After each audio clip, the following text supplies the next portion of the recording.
we need to talk about All Things Valentine. Hey guys, my name is Alanna and today I'm going to be retelling the romantic Hallmark film, All Things Valentine. It really should be called My Shitty Valentine.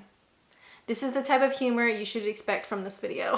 Now, just before we get going, if you genuinely like Hallmark and you will find someone making fun of Hallmark to be offensive, this video is not for you. However, I, in both equal parts, love and hate Hallmark. I have seen hundreds.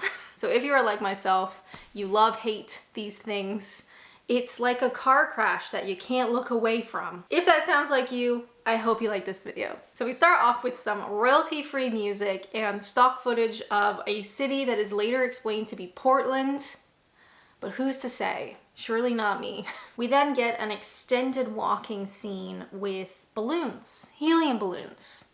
Nothing says, I'm an adult and it's Valentine's Day, like 3 helium balloons. We open to reveal that the recipient of said helium balloons is a nondescript white man passionately kissing someone else. And scene. And you know a film's gonna be good when the title card is in Helvetica.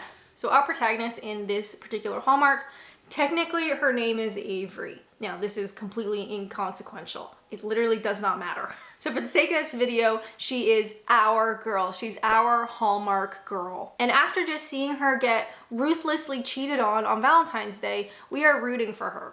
Except she is incredibly plain, but more on that later. So we find out that our girl is a advice columnist, journalist in loose terms, and her advice, like anonymous advice column, is called Ask the Coach.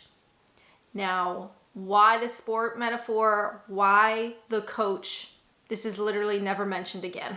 And it's certainly not explained. Our girl gets an anonymous submission to this Ask the Coach blog, newspaper section thing. And basically this woman is like complaining about her boyfriend because they've been together, they're dating, but he doesn't really like Valentine's Day even though she really likes it. And what should she do?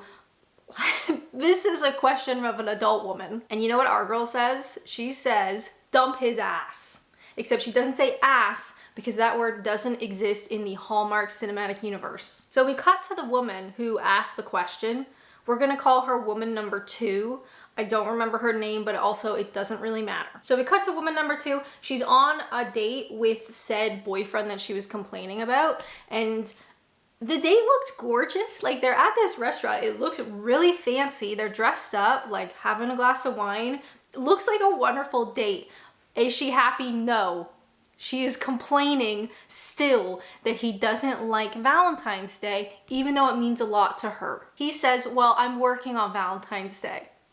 This, of course, it does not matter. She is still upset. Anyway, she breaks up with him. Love is truly dead. Now we jump back to our girl, and this is a major plot point of this whole entire film. The plot isn't quite complex enough to last the full running time, so we have multiple stories kind of just sort of jammed into this film in the loosest word. So we jump back to our main girl, and it's basically explained to us, in case you didn't understand from the title sequence, that she hates Valentine's Day. She has bad memories of Valentine's Day. But her editor at the newspaper wants her to write a column about love and Valentine's things every day up until the day of Valentine's. And this is just a side note. I've watched hundreds of these films. Again, films. And there are so many Hallmark women, like the protagonist woman, who is either a writer, a blogger, or a journalist, which I find so fascinating. And maybe that's like a really desirable trait or like job for a lot of women. I was a journalist, like legitimately at a newspaper. It sucked. The amount of times I had a breakdown in the bathroom. What a job. Anyway, I was thinking I might make a spreadsheet of every Hallmark woman's occupation, but that is a story for another time. Now we cut from our girl to the guy that got dumped. We're gonna call him the dumpee. And he's complaining to his buddy. Now, this whole film is basically complaining to people in various locations. Anyway, dumpee is complaining to his buddy that he got dumped because he doesn't like Valentine's Day, and he knows that it was on the advice of this coach person online. And the friend says, I wrote this down because I couldn't believe it. The friend, a literal line in this film, the friend says, "Who am I to give advice? I can't even remember my last romance." Great writing. Anyway, we jump back to girl number 2, the one that dumped the dumpee, and guess what she's doing? She's complaining at her job at a cafe. One of her concerns is that she won't be married by the time she's 30. And I mean this with all due respect. Girl, you look like you're 42. What are you talking about? Anyway, put a pin in that because we are once again jumping. Can you see a pattern in this film? Just constant jumping. We are jumping back to the dumpee, the guy who got dumped. He is a vet. And our girl, our Hallmark girlie, has a dog that is quote unquote sick for some reason. And so they meet. She takes her dog to him at the vet and they have this cute little moment. And there is so many like royalty-free dog whimpering, dog crying sounds. Just horrible.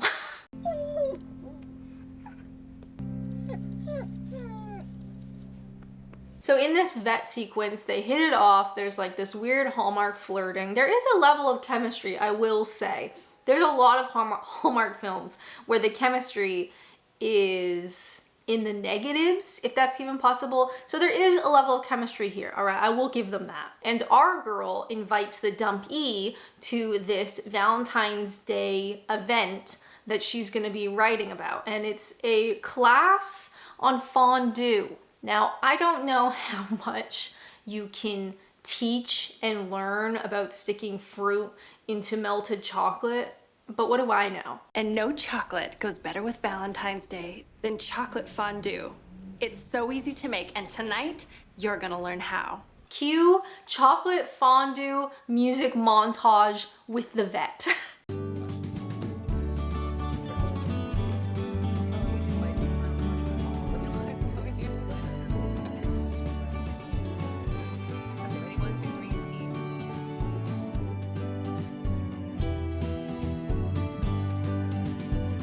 And we find out that the dumpee slash vet, okay, he's the same person, the dumpee slash vet, his name is not important.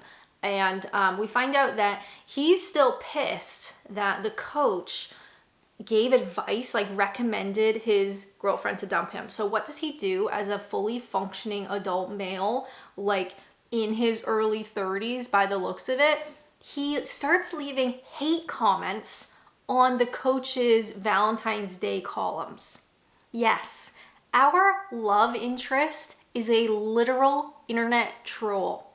I guess love isn't dead. Then we cut to our girl who is talking with her father. She's complaining again, just in a different location, complaining about men and guys and dating and Valentine's Day. And the father says, this is another one I wrote down, "You can't write off a whole gender," says dad, who really just wants her to stop being annoying and get laid already. But people are loving our girl's Valentine's Day column daily post. It kind of sounds like a blog, to be completely honest, but I think technically it's a newspaper column. They're loving her post, but equally they're loving the vet slash dumpee's mean comments. And they start calling him benched because it's like the coach and this guy who's been benched. These sports metaphors are never referenced again. Never discussed, never mentioned. We just go with it. Also, our girl mentions, so they have various dates. Okay, they're going around town, whatever. She mentions numerous times that she's writing columns about these events that they're going to, and yet he does not figure it out. That he's the troll leaving mean comments on this woman's columns. So not only is he an internet troll, he's incredibly stupid. There is one scene in particular that made me cackle. The dumpee slash vet slash benched, the love interest internet troll man, he goes over to our girl's house. They're having this date at her house, okay, very intimate. He's in her home. And she is a painter, I guess. She paints, as a hobby. And it's pretty good. She's got like a big easel and like a full-on canvas in her home, you know, reasonable quality painting. And he goes up to it and he's like, is this yours? And she's, yeah. And he just walks away from it. He doesn't say like, wow, you're really talented, or wow, that's really good, or wow, I can't believe you've done that. Literally, is this yours?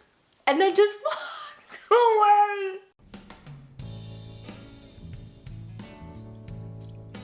You? Afraid so. Yeah, it's just a piece that I'm trying to finish. Now we jump back to the other side story. So the vet slash dumpy slash benched, his buddy that he complains to all the time is also a vet, but a different person. And the friend vet is in love with the other woman who works at the cafe, the same cafe as the ex-girlfriend, girl number 2. All right. Are you connecting these dots in your mind? They literally don't mean anything. It doesn't matter. But where the main plot is just not enough to fill, all Hallmarks are the same running time, right? They're all at like an hour and a half, almost to the dot. And I think where our main love story, internet troll storyline, not quite enough. They've added in the friend vet is in love with the other woman at the cafe. Why this cafe is staffed by 2 gorgeous women and not like a bunch of 15-year-olds or grandmas, I will never know. Now finally, our girl and benched, dumpy vet man, internet troll man, they go out on a date. A very romantic date. Where do they go? A Mexican restaurant. Nothing says romance like a really spicy burrito. And the restaurant owner guy, for some reason, comes over and he invites them that he's having this like Valentine's Day dance at the Mexican restaurant. And so after sharing some heartfelt stories between the two of them, very romantic, very loving and intimate, they agree that they're going to go to this Valentine's Day Mexican dance. So finally, we got a little bit of character development. The dumpy, the vet, benched, whatever you want to call him, internet troll man, has decided to maybe grow up a little bit, and he's made plans, he's committed to plans on Valentine's Day, which is what his ex-girlfriend wanted him to do, but he said no, he's working. But I guess he doesn't care anymore because now he's got a date. Anyway, we jump to the newspaper place, the office, we jump to work. And the editor of the newspaper that our girl works at, she is notably the only other ethnicity. Hallmark likes to have one other ethnicity. Everybody's white, but we get one non-white, and it's the editor. Anyway, the editor basically is like, the column that the girl's working on is doing really well. People really love it, but equally they love the interaction between coach and benched. So people are actively going to this website, looking at these articles just to see the back and forth hate comments between these 2 people. So the editor wants to host like an in-person debate. They're gonna name the coach because she's been anonymous this whole time, right? They're gonna name the coach publicly and they're gonna invite benched to reveal his identity, and they're going to debate love and romance and Valentine's Day and whatever publicly together, because nothing says a public debate with an internet troll like Valentine's Day. Then we get an extended dance montage. She was going to this dance event thing, and it's basically like them just swaying awkwardly for an extended amount of time. And afterwards, cue a little voiceover, our girl says, and I quote, "I think I have a boyfriend." Valentine's Day came early this year. I think I have a boyfriend. Girl, you are literally 42. What are you talking about? Now, like I mentioned, I've seen honestly hundreds of Hallmarks, and at this point, this film felt like it had been a million years. We have only just reached 1 hour. This whole portion of the film, an hour, 60 minutes. I'm literally ready to die. Moving right along, so our girl calls out the bench online and says, I'm gonna be here, I'm gonna reveal my identity, I want you to come and debate me, sort of thing. So the dumpy slash vet slash benched, the internet troll love interest, is talking to the vet friend afterwards, and this is our setup for the conflict, right? Like, they've been dating-ish and they've come to like each other, and then we're gonna reveal that they are these feuding characters online, right? That is the classic Hallmark miscommunication. We have to have something. But in one scene, they basically kind of destroy the conflict. So the internet troll is talking to his buddy, the other vet, who's in love with the other woman at the cafe. The dumpy's basically saying, you know what? I'm gonna go to this event and I'm going to apologize. Like, I'm going to thank her for helping me see the light, kind of thing.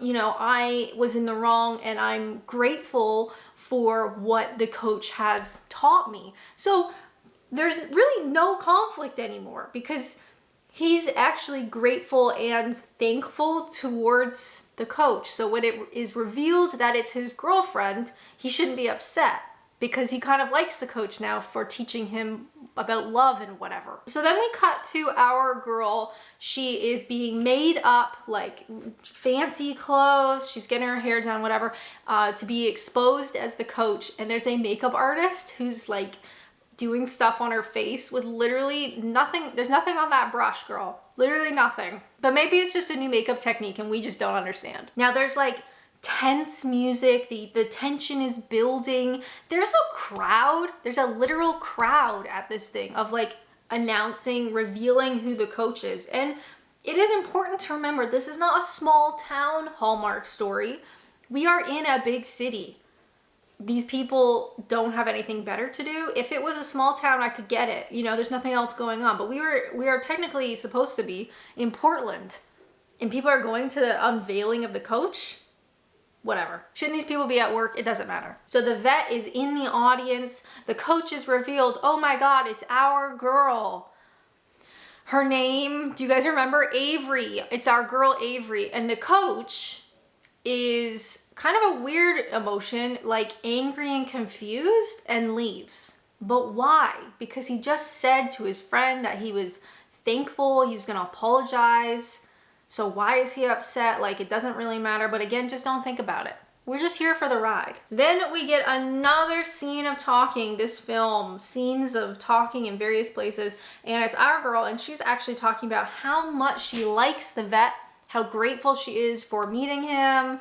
And, you know, she's all lovey-dovey. And it's like, girl, he is an internet troll. Ladies, let's raise our standards. Then we get a tense call between our girl and the dumpy vet benched love interest, and it's quite tense. And he says something like, that's good, it'll give us time to talk. What is that supposed to mean? If someone says that to me on a phone call, I will literally spiral. But before we can get to the confrontation, the ex-girlfriend, woman number 2, the one that dumped the vet originally and works at the cafe, she like puts it all together well before anybody else. She goes to our girl at work and is like, FYI, benched is your boyfriend, who is my ex-boyfriend. Surprise, bitch.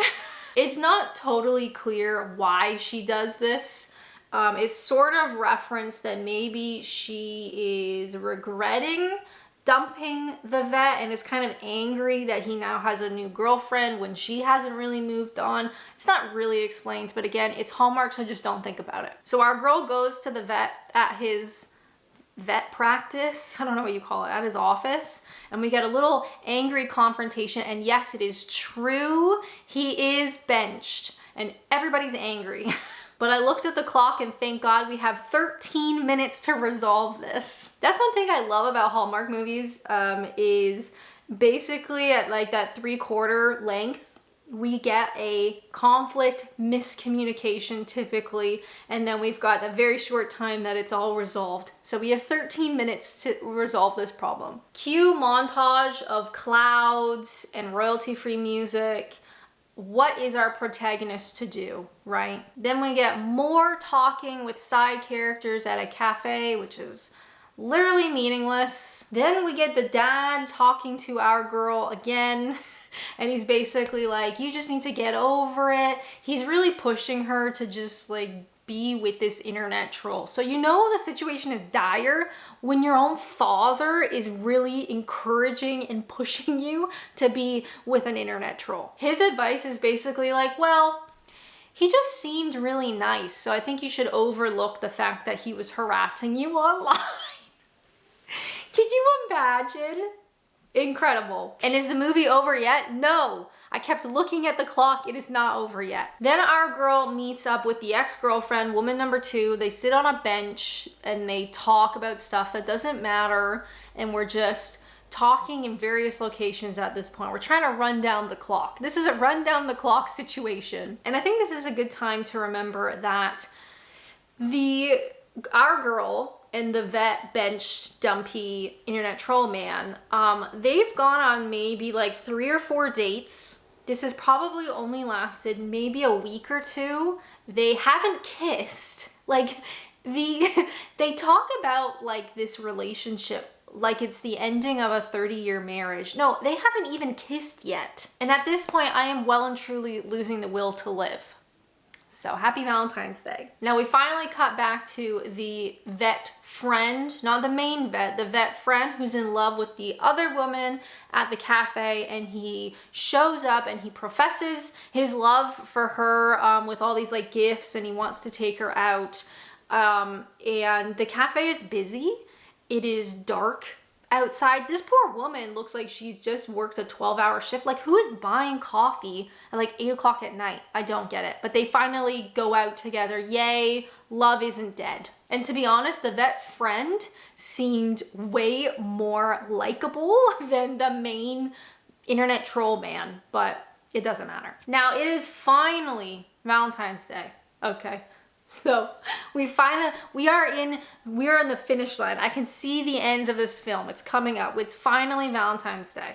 And instead of going to that Mexican restaurant for that party, our girl goes to her family's house and is like talking about kind of like self-love, and she's wearing this really nice red dress.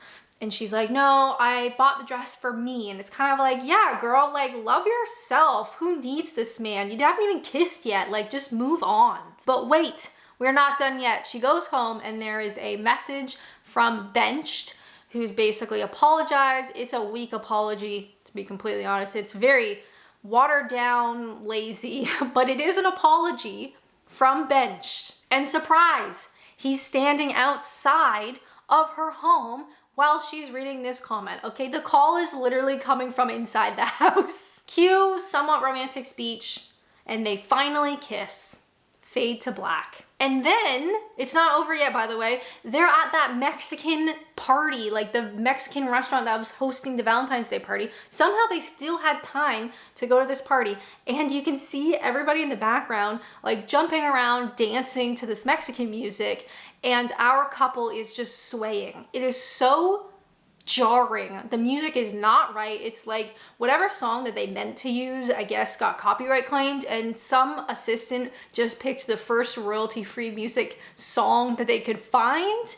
It is weird.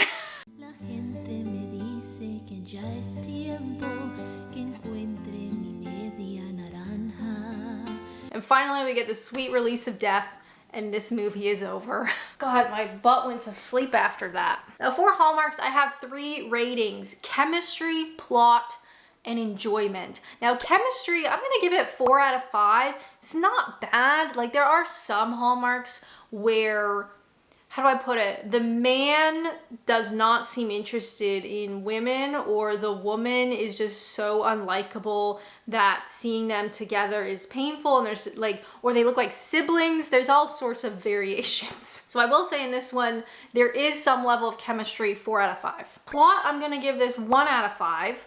Nothing says romance and Valentine's Day like an internet troll harassing you online. And also the miscommunication literally made no sense. And enjoyment, I'm gonna give this 2 out of 5. There are elements that are really funny. The internet troll trope was so fascinating to me, but overall the film is quite dull. It's not that exciting. It is really dragged out. And there we have it. All Things Valentine. A true assault on the senses. If you have a Hallmark that you'd like me to review, please leave a comment down below. I am going to be reviewing as many as humanly possible. Why? Because I obviously hate myself.